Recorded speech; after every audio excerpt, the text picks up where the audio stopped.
Ceci est une cathédrale dans le sud de la France, dans une ville appelée Narbonne. Cette cathédrale, comme beaucoup d'autres cathédrales, a été conçue par les chevaliers templiers et leurs sympathisants. Maintenant, nous savons à travers les confessions des Templiers qu'ils étaient impliqués dans des rituels de magie noire. Et ils avaient des idoles appelées Baphomet.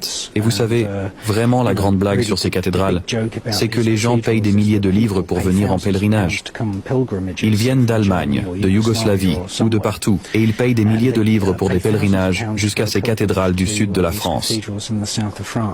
Et les gens pensent qu'ils vont passer de merveilleuses vacances spirituelles chrétiennes.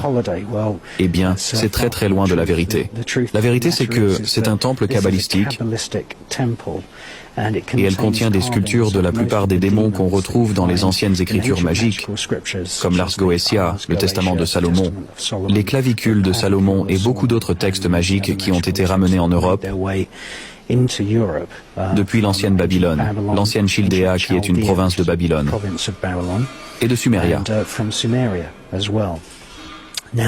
Les gens qui dirigent cette cathédrale sont juste en train d'arnaquer les gens, parce qu'il n'y a rien de chrétien ici du tout.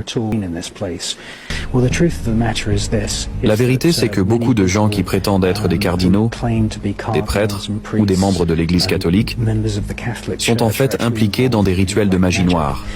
Il existe toutes sortes de choses telles que des messes noires. La messe noire est exactement la même que la messe catholique, sauf que tout est inversé. Et au lieu de prier Jésus ou Dieu, ils prient Satan et Lucifer.